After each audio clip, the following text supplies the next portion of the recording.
क्या सोच रहे हो? सोच नहीं, देख रहा हूँ। क्या? तुम्हारी बिंदिया। ठाकुर जी, तुमने मेरी बिंदिया को निशाना क्यों नहीं बनाया? आकाश के माथे पर चांद का निशाना तो कोई मूर्ख ही लगा सकता है। हाय, तुम्हारी आंखें। जानते हो, जब मैं आंखें बंद करती हूँ, आपकी तस्वीर मेरे सामने आती है। जब मैं सांस लेती हूँ, आपकी खुशबू आती है। जब मैं सो जाती हूँ, आप मेरे सपनों में आ जाते हैं। जानते हैं फूलमती क्या कह रही थी?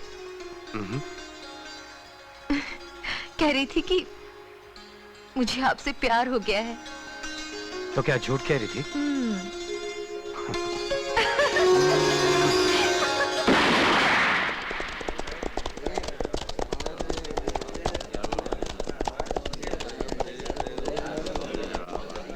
क्या हुआ हरिया? सरदार, भीमा मारा गया। भैया! क्या हुआ शंकर? कुछ नहीं, अजगर और भीमा में भीमा की बहन को लेकर जो झगड़ा हुआ था, उस द्वंद्व युद्ध में भीमा मारा गया। मारा गया? कैसे? झगड़ा निपटाने का ये इंसानों का नहीं, वैश्यों का तरीका है। क्या अभी तक हम पहाड़ों की गुफा में रह रहे हैं? क्या आदमी की जान की कोई कीमत नहीं? काश मैं इस परंपरा को मिटा सकता। मेरे पिता की हत्या भी इसी तरह हुई थी, लेकिन हमारे कबीले के लोगों ने इस फैसले को खुशी खुशी कबूल कर लिया था। और तुमने? तुम्हारे पिता की हत्या किसने की थी? तुम्हारे पिता ठाकुर भवानी सिंह ने। और तुमने मुझसे दोस्ती कर ली अपने बाप के हत्यारे के बेटे से? वो कल की बात थी। तुम्हारी मेरी दोस्ती आज की कोख से जन्मी है, और ये दोस्ती इस परंपरा को मिटा देगी, इस नफरत को खत्म कर देगी। शत्रु से की जाने वाली नफरत आयु बढ़ाती है। नफरत जिंदगी में प्यार से ज्यादा मजबूत जज्बा है। मैं आपसे सहमत नहीं हूं पिताजी। प्रेम के लिए एक जीवन कम पड़ जाता है, तो आदमी नफरत के लिए कहां से समय निकालेगा? बेटे, प्यार ना तो धार है ना तलवार। वो तो कुंती पुत्र कर्ण है, जो अपने कवच और कुंडल राजा इंद्र को दे देता है, अपने आप को निहत्था कर देता है, और रणभूमि में अर्जुन के हाथों मारा जाता है। परंतु संसार उस हारे हुए महावीर को प्रणाम करता है। वही हार वास्तव में कर्ण की विजय भी थी। विजय प्रणाम से नहीं बेटे, परिणाम से होती है। एक बात बताओ, तुम मेरे भैया को घुड़दौड़ में हरा सकते हो कि नहीं? अरे, ये हमारे प्यार के बीच में घुड़दौड़ कहां से आ गई? पहले तुम मेरी बात का जवाब दो। तुम कहती हो तो हरा दूंगा, पर ये बताओ तो सही क्यों? भैया का कहना है, जो उन्हें घुड़दौड़ में हरा देगा, वो मेरा हाथ उसी के हाथ में देंगे। तो ठीक है, हरा दूंगा। वादा? पक्का वादा।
तुमने तो कमाल कर दिया पृथ्वी। आज तक मुझसे इस घुड़दौड़ में कोई नहीं जीता था। मांगो आज सरदार गोरा शंकर से तुम कुछ भी मांग सकते हो। कुछ भी गौरा शंकर? कुछ भी। मुझे तारा चाहिए। ठाकुर रंजीत सिंह जी, पृथ्वी और राजेश्वरी का मिलन दो व्यक्तियों का मिलन नहीं है। जी हाँ।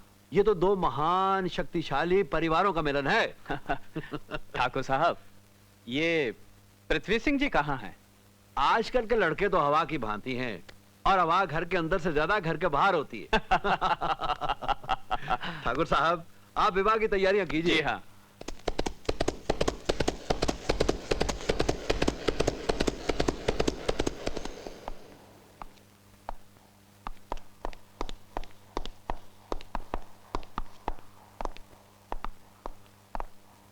पिताजी, कोई खास लोग आए थे क्या? हाँ बेटे, गढ़ी विलासपुर के ठाकुर रंजीत सिंह जी आए थे। रंजीत सिंह जी? तो फिर आपने उनको खाने के लिए क्यों नहीं रोका? परंपरा के अनुसार वो अब हमारे घर का भोजन नहीं कर सकते। किंतु वो तो आपके पुराने मित्र हैं। मित्र थे बेटे, अब वो हमारे संबंधी बन चुके हैं। मैंने उनकी सुपुत्री सौभाग्यवती राजेश्वरी से तुम्हारा लगन पक्का कर दिया। क्या? और आपने मुझसे पूछा तक नहीं? हमारे यहां पूछने का रिवाज नहीं है बेटे।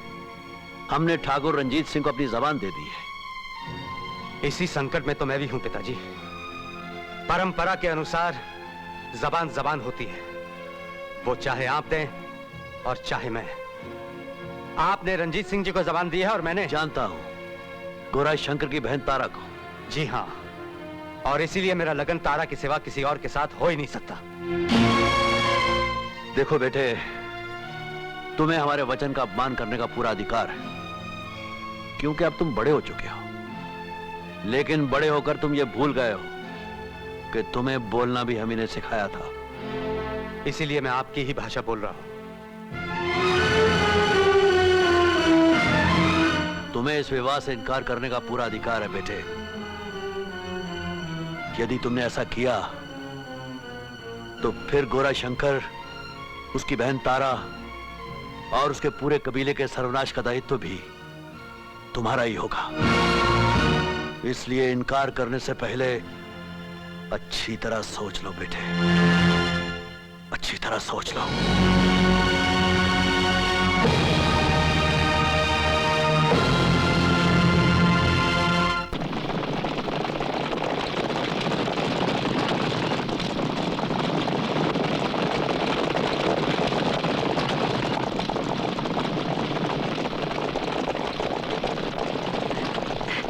भैया, बड़े ठाकुर जी आ गए।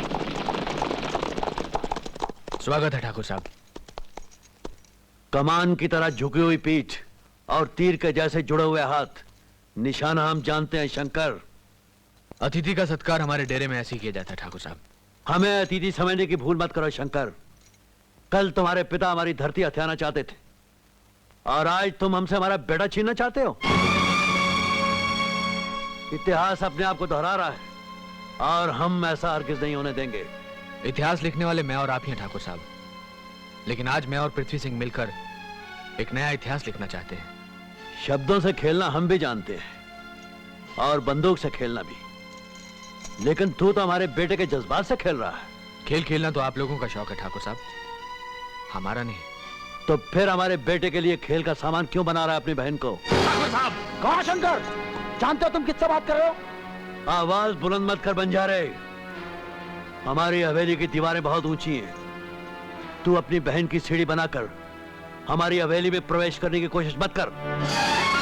तो अपने बेटे को हवेली की दीवारों के पीछे बंद करके रख ठाकुर, कहीं वो हमारे डेरे में आकर बंजारा ना बन जाए। अपनी औकात में रह बंजारे। पृथ्वी में एक ठाकुर का खून है, हमारा खून है। अगर तूने अपनी बहन की शादी पृथ्वी से की तो तेरे सारे डेरे को जलाकर राख कर दूंगा। जा ठाकुर, और अपने बेटे से कह देना कि दोबारा इस डेरे में आने की कोशिश ना करे, वरना तुम्हारा वंश बाकी नहीं रहेगा। जाओ।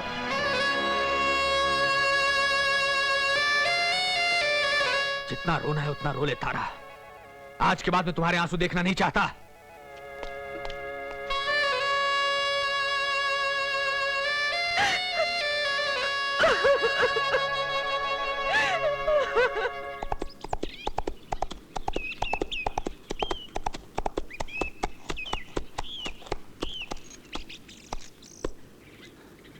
आज तुम्हारी प्यार भरी आंखों में आंसू क्यों? इनमें हवेली की धूल पड़ गई। आज बड़े ठाकुर जी डेरे पर आए थे। पिताजी, शंकर तो उन्हें देख के हैरान हो गया होगा। हाँ, क्या कहा पिताजी ने? उन्होंने भैया से कहा कि हमारी हवेली की दीवारें बहुत ऊंची हैं। तुम अपनी बहन की सीढ़ी लगाकर उसमें प्रवेश करने की कोशिश मत करो। इसका मतलब यह हुआ तारा कि मुझे तुम्हें हवेली की ऊंची दीवारों की दुनिया से दूर ले जाना पड़ेगा। नहीं, इसका मतलब यह हुआ कि तारा और शंकर के दिल में तुम्हारे लिए कोई जगह नहीं है। शंकर? सरदार गोरा शंकर को ठाकुर पृथ्वी सिंह, देखते नहीं तुम्हारे और हमारे बीच में तुम्हारी हवेली की ऊंची दीवारें खड़ी हैं। मेरा दिल हवेली की ऊंची दीवारों से बाहर है शंकर। तारा मेरी है और इससे मुझे कोई अलग नहीं कर सकता, ना पिताजी ना तुम। तारा, तेरे और पृथ्वी सिंह के बीच में तेरा भाई खड़ा है। इसके पास जाने के लिए तुझे मेरी लाश के ऊपर से गुजरना पड़ेगा। तारा, ये रही तुम्हारी दोस्ती, लौटा रहा हूं। मैं तारा को अपने साथ ले जा रहा हूं। तुम चाहो तो यह कटार जो हमारी दोस्ती की निशानी है, इसे मेरे सीने में उतार कर मुझे रोक लो। आओ तारा।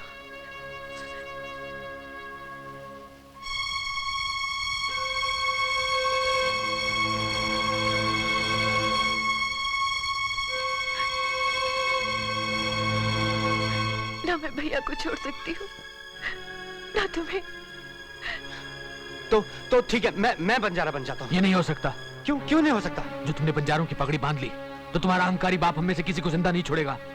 मैं तो न मरने से डरता हूं न मारने से, लेकिन क्या तुम इस लहू की नदी में स्नान कर सकोगे?